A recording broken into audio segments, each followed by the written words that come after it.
For the first time since launching the Galaxy Note, Samsung has made two sizes of its flagship big phone. The Note 10 Plus is a powerhouse, but honestly, I find the smaller Note 10 more intriguing.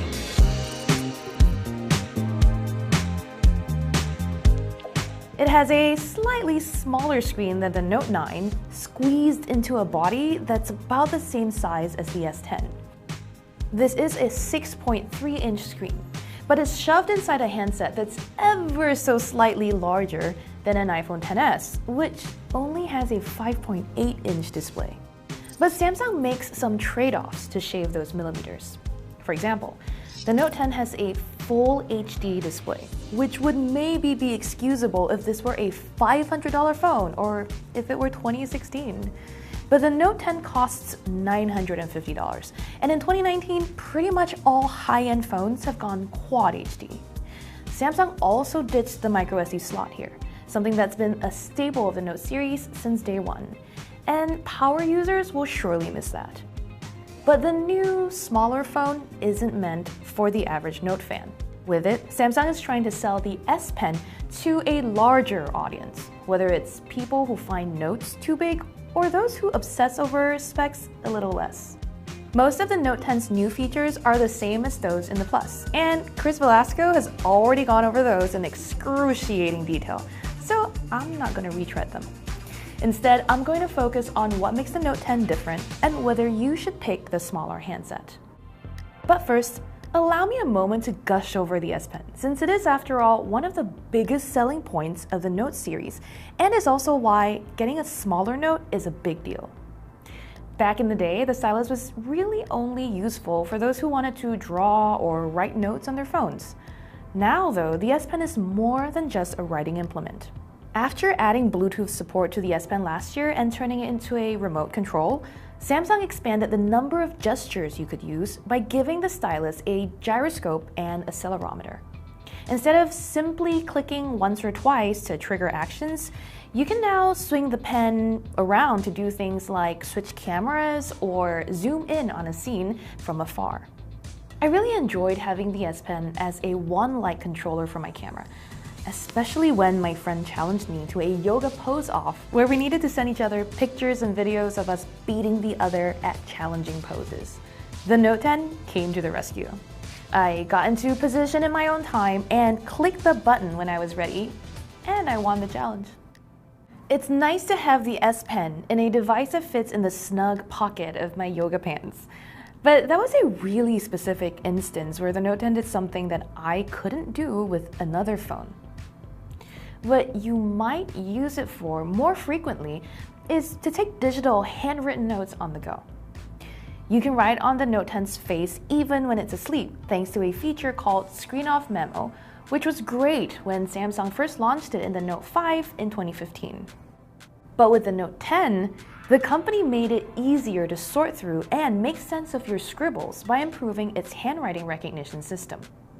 All your notes are now automatically converted in the background, and the words are indexed, so you can search for a specific thing you wrote down and find it even if you hadn't manually hit convert. But on to what makes the Note 10 different from the Plus. Other than how much easier the smaller device is to use, the main thing is that screen. Instead of the 6.8-inch Quad HD Plus display on the larger phone, the Note 10 has a 6.3-inch Full HD Plus panel. Now, the specs nerd in me is pretty annoyed by this, but frankly, I didn't notice a major difference in picture quality unless I put the two phones side by side. I watched an episode of Shadowhunters on the Note 10 and still found the characters' tattoos clear.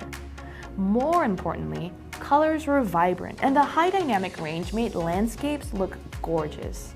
Another major difference between the two sizes is the missing microSD card slot. But honestly, I don't miss it much. Yet. The 256 gigs of storage on our review unit has been ample so far. Though if you ask me again in, say, 2 months from now, after I filled that up with apps and selfies, I might feel differently.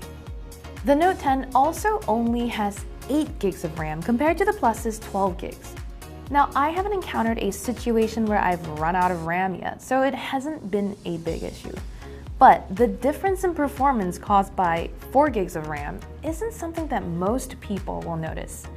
The only people who would complain are those who are probably going to buy the highest spec Note 10 Plus anyway. The other big thing that sets the two Note 10s apart is the battery.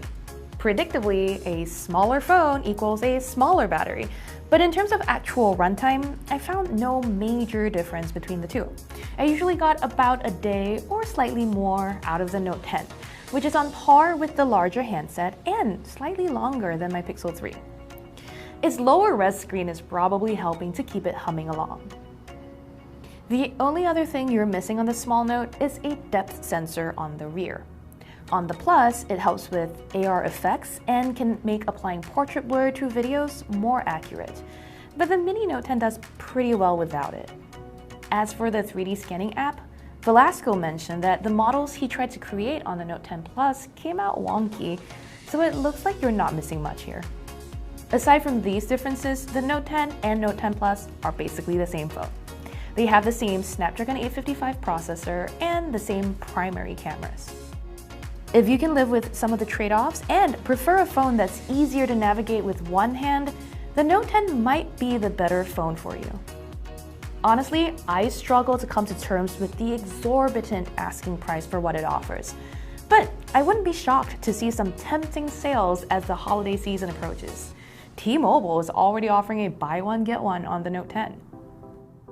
The big takeaway? If you can wait a while for the prices to drop, the smaller Note 10 is the best Note for most people.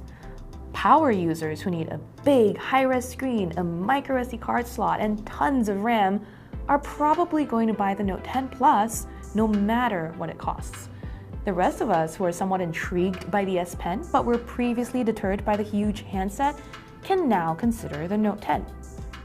If you're looking for more in-depth reviews of Samsung's biggest smartphone competition, head on over to Engadget and hit subscribe. Thank you for watching.